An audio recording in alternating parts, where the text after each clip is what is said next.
Merci beaucoup, Daniel. Bonsoir à tous. Je vais déjà intervenir sur ce qui semble se dessiner de ces deux premières interventions et qui est exactement présent dans le manifeste fondateur de l'Internationale féministe. C'est la définition du féminisme populaire.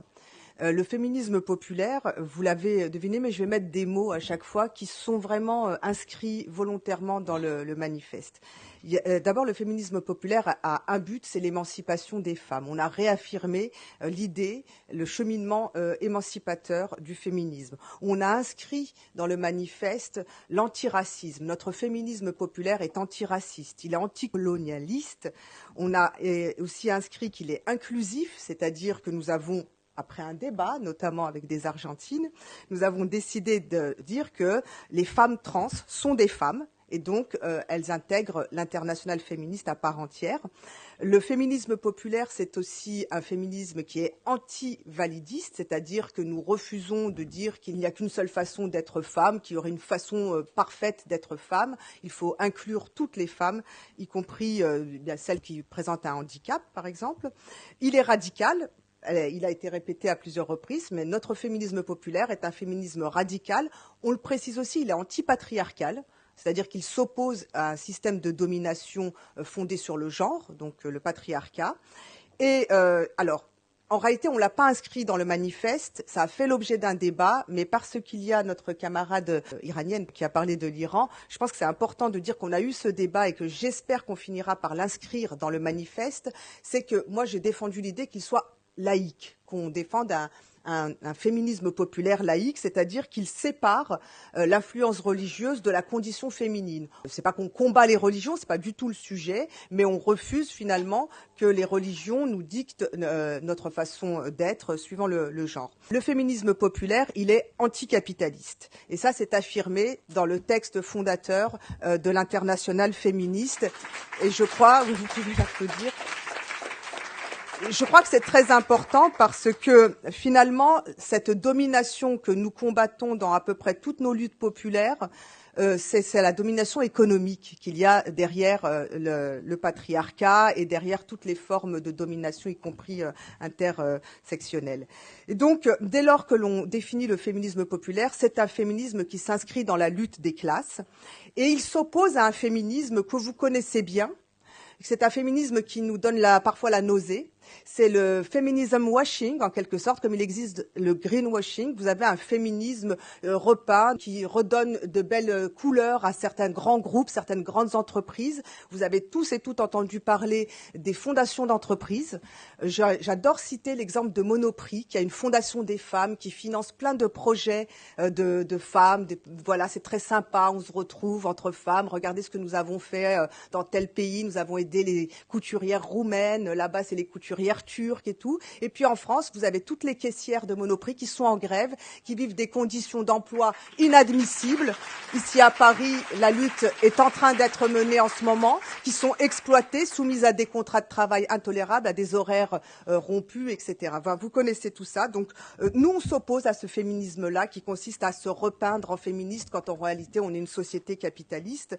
Et vous avez aussi toutes les prises de parole bourgeoises ou ces initiatives de cadres supérieurs, super diplômés, qui participent de la domination capitaliste et même de la domination patriarcale, qui sont ces femmes qui ont des postes à très haute responsabilité. Je me rappelle encore d'une femme qui devenait ministre et qui avait été DRH, vous la connaissez tous, je crois que c'était Elisabeth Borne, et qui avait viré je ne sais combien de personnes d'une simple signature en tant que DRH, mais qui disait, regardez, c'est formidable, une femme première ministre. Eh ben non, ça aussi c'est du féminisme washing, c'est-à-dire qu'on repeint en féministes des femmes qui ont des comportements qui vont exactement à l'inverse de ce que doit être le féminisme populaire. Donc le féminisme populaire, il est, je reprends une expression, il est moteur des luttes sociales, il est moteur des luttes pour la liberté, il est moteur des luttes en fait j'ai envie de dire, pour l'humanisme.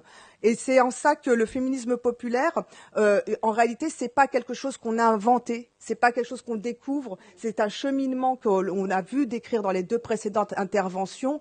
Il a fallu des années, il est d'abord né, nous en France, on l'a ce féminisme populaire, il est dans les quartiers populaires. Moi, toutes les luttes que je vois dans les quartiers populaires, par exemple des mères, des collectifs de mamans qui se battent pour leurs enfants et qui n'ont même pas conscience qu'elles sont féministes quand elles le font.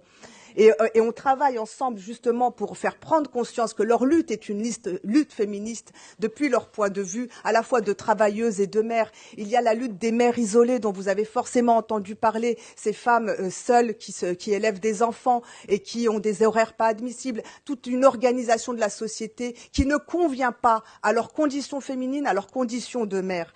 Et donc vous avez la lutte bien sûr des travailleuses de Ibis, des femmes de ménage, vous la connaissez, celle de Monoprix dont j'ai parlé. Enfin, toutes ces luttes-là sont des luttes qui existent déjà, qui font partie intégrante et qui sont fondatrices du féminisme populaire. J'ai envie de dire que, en conclusion, d'une certaine façon, le politique est en retard par rapport à la réalité. Et c'est ça que l'Internationale féministe a voulu dire en se fondant et en réunissant des femmes qui sont élues du monde entier. On était, au moment de la fondation, on était plus de 36 pays réunis. Et l'idée, c'était de dire, nous sommes des femmes qui avons des positions de militantes féministes, de militantes associatives, de femmes politiques. Et nous devons avoir un agenda politique commun. Il est temps d'inscrire et de mener nos luttes ensemble au niveau international parce qu'en face de nous, la réaction, donc la contre-révolution féministe est en marche, est en route. Et en Amérique latine, évidemment, ils l'ont vécu à plusieurs reprises de plein fouet. Rappelez-vous, au Brésil, l'assassinat de Mariela da Silva avec l'arrivée au pouvoir de Bolsonaro, etc. Et donc, il y a eu cette volonté très forte en Amérique latine, et c'est vrai qu'on doit beaucoup de travaux à des sociologues et à des intellectuels d'Amérique latine sur ce qu'est le féminisme populaire et sur cette volonté d'organiser une internationale féministe qui a un agenda commun. Alors c'est quoi un agenda commun? C'est se dire, sur un certain nombre de sujets très populaires, il faut que nous arrivions à faire avancer des batailles communes. Je vais vous en citer quelques-unes très rapidement. Par exemple, sur la santé. Dans le domaine de la santé, tout partout dans le monde, la santé est d'un point de vue masculin. Le système de santé, les systèmes de santé, la médecine sont vus sur un corps d'homme. On enseigne sur un corps d'homme et donc les femmes sont un à côté. En France, on a une spécificité, c'est qu'on a, et c'est le résultat d'une lutte féministe, on a la gynécologie, on a des gynécologues médicaux qui sont désignés, qui suivent non pas des femmes parce qu'elles sont malades, mais des femmes parce qu'elles sont femmes et que leurs conditions et leur corps nécessitent un suivi gynécologique tout au long de la vie, comme un suivi obstétrical si elles deviennent mères. Et donc, sur la santé des femmes, nous avons dit nous allons porter des lois que moi j'ai portées et que je redépose là cette année, une loi contre les violences obstétricales et gynécologiques, parce qu'on sait que dans les systèmes de santé, eh bien c'est les mêmes règles que partout. Il y a des violences qui sont reproduites sur le corps des femmes, en plus dans leur intimité absolue. Il y a aussi le sujet des congés menstruels dont vous avez certainement entendu parler. En France, et nous à la France Insoumise, on essaye plutôt de parler de congés féminins parce que la question du congé menstruel qui serait lié à la menstruation ne couvre pas forcément la période de la femme où elle est ménopausée. Or, les femmes travaillent au-delà de l'âge de la ménopause. Donc, et leur corps est impacté par la condition de femme ménopausée. Donc, comment on définit un congé féminin? C'est pas évident. Les débats doivent pas se faire qu'au niveau politique, ils doivent se faire aussi au niveau des syndicats. Et c'est plus souvent dans les syndicats que ça bloque. Pourquoi? Pour une simple raison, c'est que les syndicats ont toujours considéré qu'on se battait pour l'égalité de tous les travailleurs. Et c'est vrai qu'on se bat pour un universalisme. Mais aujourd'hui, moi, je dis vraiment, la France Insoumise et nous toutes féministes, on doit dire la condition féminine exige d'être intégrée dans toutes les lois, que ce soit le code de la santé, on doit tenir compte de notre condition féminine, mais aussi dans le code du travail. Et moi, aujourd'hui, je plaide pour qu'on se batte dans le travail pour répondre à des réalités du travail féminin et qu'on y réponde en se disant, oui, les femmes doivent bénéficier de conditions différentes. La dernière lutte dont je vais vous parler, il y en a d'autres, bien entendu, mais c'est celle qu'on vient de lancer avec Progressive International, qui est un mouvement aussi international, qui nous a demandé de défendre pour le 8 mars 2025 d'attirer l'attention sur le travail domestique non marchand. Je vais vous dire les chiffres. En France, rien qu'en France, c'est entre 15 heures et 34 heures par semaine, suivant la condition de la femme. Une mère en couple avec des enfants, c'est 34 heures. Donc une femme seule avec des enfants, ça va plutôt être 32 heures. Donc le mari prend des heures de travail domestique non marchand en plus. Mais du coup, sur cette question du travail domestique non marchand, la question c'est, on va se battre pour qu'il soit reconnu. Au Mexique, par exemple, ils ont décidé que les femmes, parce qu'elles sont femmes, auront le droit à 4 ans de cotisation de retraite de plus que les hommes. Donc elles peuvent partir à la retraite 4 ans plus tôt. Nous, on peut se dire, on veut se battre pour du temps de travail hebdomadaire ou du temps de travail tout au long de la vie et dire les femmes ont le droit à des années de retraite supplémentaires parce qu'elles font ce travail domestique non marchand. En France, c'est 2/3 du travail, elles sont responsables des 2/3 du travail domestique non marchand. Les hommes n'en font qu'un tiers. Souvent, c'est plutôt bricolage, jardinage, emmener les enfants à l'école ou aller les ramener, ou parfois les courses. Mais elles se tapent toutes les tâches ménagères, en gros, laver le linge, etc.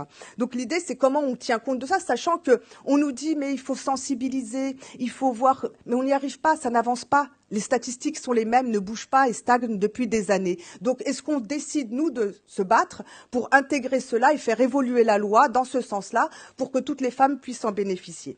Voilà, sur la question de la santé, du travail domestique non marchand, on aurait pu parler aussi de l'éducation pour terminer. On pourrait considérer, par exemple, que toutes les femmes méritent d'avoir une bourse, toutes les jeunes femmes, lycéennes, collégiennes, étudiantes, méritent d'avoir une bourse plus élevée, plus importante pour les achats qu'elles doivent faire en tant que femmes. Eh bien, puisqu'il n'y a pas de gratuité des serviettes, des tampons, etc., pourquoi les femmes n'auraient-elles pas le droit à un soutien de la société à travers la bourse quand elles sont étudiantes, et c'est une façon de l'imaginer. On pourrait aussi parler, j'allais dire, des mères, la condition des mères, et je termine là-dessus. Vous savez que un scandale absolu, une mère divorcée, quand elle perçoit une pension alimentaire, sa pension alimentaire est fiscalisée, c'est-à-dire qu'elle la déclare dans ses revenus et elle paye des impôts dessus. Le père des enfants, lui, sa pension alimentaire est défiscalisée. Donc, mettons fin à ça, c'est une injustice totale et absolue. Ça, je savais pas.